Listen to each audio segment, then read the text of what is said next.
St. Jude's novena every Wednesday night. We'd go to that. And our grandson would say, well, why are we doing this? We never went to church, and all of a sudden you guys want to go to church all the time. But because we did, he started to come and became an altar boy. And then he started to serve at every mass he could. Father always knew that he could depend on him. You see, we are the living example. We must, and you know, I met someone today who's homeschooling, and I'm very pro homeschooling, okay? But if you just take care, that's what we did. We did everything right. We were interviewed once on secular television in Monterrey, Mexico, and the interviewer said, what did you do wrong? And we said, we didn't do anything wrong. We played together, we prayed together. I mean, we were a very close-knit family. We didn't do anything wrong. And then I thought about it, and I said, yes, we did. We did not change the world. It's not enough. You can give your children the most cloistered, wonderful education that you want, like us. You can try to put the cotton around them. They've got to live in the world. You've got to change the world. Microphone down. You tell me down. He tells me up. I didn't tell you up. No. Who told you up? I'm not telling you. Carmine, did you tell her up? No. We've got to change the world. You know, one time... When this happened with us, and we left the church, we didn't know. We had no idea what we were leaving. We never went to a talk like this. They didn't wouldn't give have them in gone those to a talk days. like this, right? They didn't have things like this. We really knew very little about our church, and I hate to tell you this, I went to Catholic grammar school and high school. I knew nothing. I really knew. Sure, I didn't pay attention, but I really knew nothing. And so when tragedy struck, we had nothing to hold on to. We did not know Jesus in the Eucharist. We didn't know the treasures of our church. We wrote a book last year about the treasures. What do we know about our church? We're trying to teach the people the treasures of our church, that which makes us Catholic and separates us from the other gods. So before we walk away from our church, when tragedy strikes, we should know what it is we're walking away from. We should know the gifts that we've been giving, the treasures that we've got in our church. When we lost our son, and you know, the enemy is a sneak, isn't he? He's a sneak. He's not forthright. He's not a good old-fashioned crook that comes up to you with a gun. No, he's a sneak. And so when we lost our son, I really felt like I was the only mother who had ever lost a son. See, I didn't know Mother Mary. And people, sometimes a woman will yell out, why aren't you born a Catholic? Sure, I was born a Catholic. But I took her out at Easter, put her back, took her out at Christmas, put her back. I didn't have a relationship with Mary. If I had had a relationship, would I have grieved? Yeah. 27 years later, I still grieve. Sorry, fellas, I do. I miss my son. But at least I would have had my mother, my heavenly mother. My earthly mother was gone. I would have had a heavenly mother. I could have held her hand. She could have told me how she felt when she held her son's body in her arms. But when tragedy strikes and you don't know your heavenly mother, you don't know that there is someone there that you can speak to, you mourn alone. For the first time in our life, Bob and I grieved separately. I couldn't touch him and he couldn't touch me. I had no one to talk to. Who would understand? Who would understand the anger? I was angry. Someone said that she looked up to God and said, I hate you. If you're alive, if you're real, I hate you. Somebody get me a tissue soon. And I said, so did I. I hate you. How could you take my son? The Eucharist, the power, the strength of the Eucharist, we didn't know. We didn't have a head and a heart knowledge of Jesus in the Eucharist. I knew the words that I had learned. I knew the words that the priest would say during the Mass, during the consecration of the Mass. And I understood with my head, yes, Jesus is in the host. But I didn't know. I really didn't know. My heart didn't flutter when I was in the presence of Jesus. I didn't get excited when the priest called down the Holy Spirit at the beginning of the Eucharistic prayer. I didn't know. Had I known, I never could have walked away from my church. And one of the things that we did vow when we came back was that we would try with all our hearts for the rest of our lives to make Jesus in the Eucharist known to all the people. You know, I look at people who are married to non-Catholics, and sometimes I hear them say, I don't know what to do with my husband. My wife, she doesn't have the relationship that I have with Jesus. And I say to them, she's scared out of her life. She's scared out of her wits. Your husband is petrified right now. And I can speak with authority on that because first my husband came back. And I went through all the, I walked with him, we walked into church. We had a conversion experience. I had a conversion experience. I thought we had a conversion experience. 6 months later, I found out she did not have a conversion experience. I had the conversion experience. It happened on New Year's Day, 1975. The holidays had been the worst time. And those of you who have lost loved ones know that. If you've lost it, you don't want to go through Christmas. You don't want to go through Thanksgiving. You don't want to go through any of that time because all you think about is all the times when you had been together with that loved one. And so you just want to get it over with. We just barraged our grandson with gifts so that we could, in that way, somebody could be enjoying this Christmas season, but we wanted it over as quickly as we could. New Year's Day finally, thankfully came, mercifully came. And we had our daughter over for dinner that night, and they watched the football game. Now, we don't watch football, but we watched the football game so we wouldn't have to talk to each other. And finally they left, it was over, and I said to Penny, you go inside and watch TV, and I'll clean up the kitchen. I'll wash the dishes. And as I was in the kitchen, I had a thought. It's time to go back. And then I went out to shake out the tablecloth in the backyard, and I had another thought. I want to go to church every day. And we had never gone to church every day in our life. Now I wanted to go to church every day. I didn't even know where the church was. I hadn't been to the church since we moved to this town. But I called up the local church, and our beloved Monsignor, who's retired now, and a good old Irishman, gave us the schedule the next day. And then I went into Penny and I said, honey, how would you like to go to church every day? And then she I looked had at me a thought. What have you done?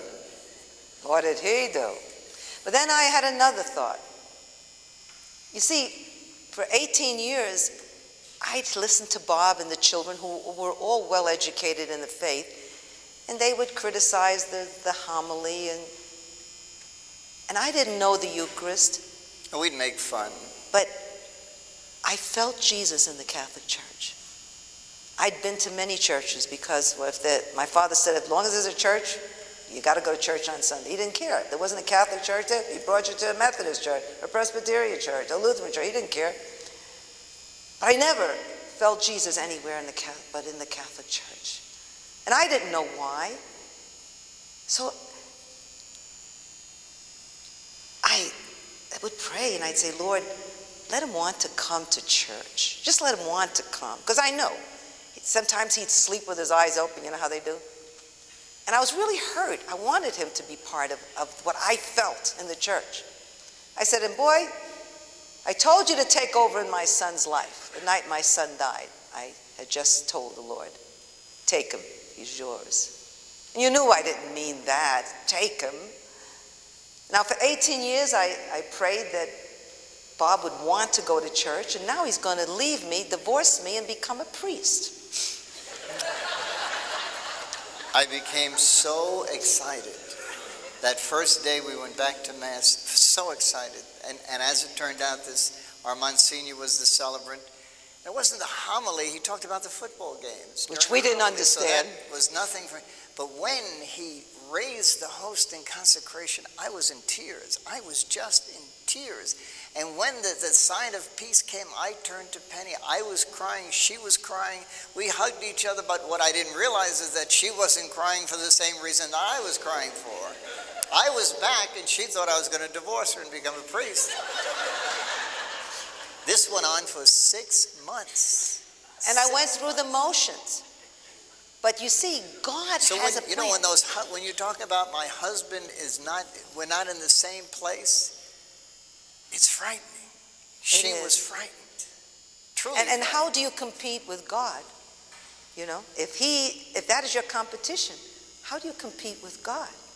A God that I refuse to believe in, a God that I was never going to trust again.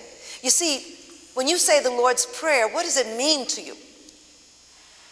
When I lost my son, both of us vowed we would never say that again. Do you realize the implications of that prayer? The abandonment that you make to God with that prayer? The next time you're at Mass, or even tonight when you go home, say it. Read the Lord's Prayer slowly. And think about what you're saying. Think about everything, absorb everything that you're saying in that prayer. It is a tremendous commitment. Thy will be done. Thy will be done. That's Thy will. Very scary. Whatever you say, Lord, your will. You know, thy will be done for today, for now, for the next 10 minutes. But then if something goes wrong, I take it back again. We never let God's will be done. We don't allow that. And so finally, on Marriage Encounter Weekend on May 23rd, in fact, we're almost at our anniversary, aren't we? 10 days from now will be our anniversary. May 23rd, 1975 changed our lives completely. You know, I say you cut a Catholic and he bleeds Catholic. I mean, you know, you can say anything, you can yell, you can scream, you can call yourself anything whatever, you want. And you cut them and they're Catholic. Anything you want to call it. You want to call yourself a Methodist? Good. You're still a Catholic. You know, you're just a Catholic. And so... one time we were talking with your ex-bishop, and he was sharing about when he was down in the Dominican Republic, or wherever it was down in Central America, and a lot of the people had gone over to the Pentecostals, and one day there was a bomb scare in this one Pentecostal church, and all these Hispanics were running out of the Pentecostal church praying the rosary. You cut a Catholic and they're Catholic. They bleed Catholic. So anyway, there we are in church, right? And I'm not having any part of this. I'm going along the motions, but I ain't trusting him. As far as I'm concerned, he and I are not friends. I don't want to know him anymore. And this is very Italian, by the way. Very Italian. That's the way they do it. They have big fights with God. Now, the Irish would just take a paper bag and put it over the head of the Sacred Heart. My husband always walks away when I say something. Anyway, so my husband, the Holy Spirit always talks to him. He doesn't know it, but he's always talking to him. So he sees this couple going up holding hands. To receive communion. To receive communion. He goes, gee, that's nice. Let's do that. I mean, I was so in love with anything and everything that had to do with church. It was such a honeymoon experience. We joined the Legion of Mary. I mean, there was nothing we didn't do. We did. I mean, we were spiritual hogs. We did anything we could get. When we went on this Marriage Encounter Weekend, after it was over, we would have done anything. Sweep the floors, write talks for the people, take care of the kids, anything we could do to be a part of church. But anyway, so he decides, well, we didn't know that marriage encounter couples do that. We didn't know that. So this big, tall Italian, I call him St. Anthony. Anthony's always been important in my life. Comes over and he says, when did you go on your encounter? Encounter? What is an encounter? 1975, you know what encounters were. You know, touchy-feely and all that kind of stuff. Especially it wasn't good. It was not good. And my husband is very protective. So he says, listen, we want you to come to an information talk. You know, Bob says, listen, I got a good marriage and I don't want anybody messing around with it. And the one who does not believe in Jesus, not having any part of it, says, but it's by the church. It's got to be good. You see the way we Catholics are? We're crazy. We're really crazy. We're crazy in love with Jesus and his church. We don't know any better. So, okay, we go on marriage account. Now, They tell you, this is communication. You're learning communication skills. I should have known right there and then there's a hitch to this, because Bob and I talked all our lives. I mean, he's my best friend. But, again, it's the church. Now, I don't believe in the church, but it's the church. With the microphone. So we go down. Yes. So we go on the weekend. And I learned a lot about myself on the weekend. Some things I liked and some things I didn't like. But one thing I knew, that nothing in the world was worth as much as my relationship with my spouse. And I wanted to spend the rest of my life making him happy. I wanted to give up control. Now that's hard for Italian women. We tell our husbands, and you should see them in Italy, the men strut around like this, but it's the woman who runs the family. I'm just reading about Mother Cabrini. That woman runs a family. She dresses him up and everything, but she runs it. And I didn't want that anymore. I wanted to turn my whole life over to this man. What I didn't know was I was turning it over to Jesus. I never would have done that. I never would have done that. But he robbed my heart. And we fell madly in love with him. We wanted to tell the whole world about him, but we didn't think we would. You see, you don't know who you are. Us, well, we thought we can sweep the floor in the church and we'll babysit, and my husband's a good typist. He could type the talks for other couples who are good at talking. We're not good at talking. Then when we started to talk one-on-one with people, we kept saying we could never talk to big groups of people. We can talk one-on-one with people, but big groups? Then this woman calls up one day, and I thought she's ready for this is after we come back. After we came back to the church, the woman calls up. She was going to go on pilgrimage with us, and it's the time of terrorism, She calls up, and she canceled the pilgrimage. She wasn't high on my list, I was waiting for everybody to come. Anyway, she said, I had a dream about you. Now, she'd never met us. So I said, how could you have a dream about us? She said, you were in a large auditorium. And even the bleachers were filled with people. And people were standing and people were sitting in the aisles. And you and your husband were talking to them. I thought, boy, oh boy, I'm glad you're not coming on pilgrimage because you've really lost it.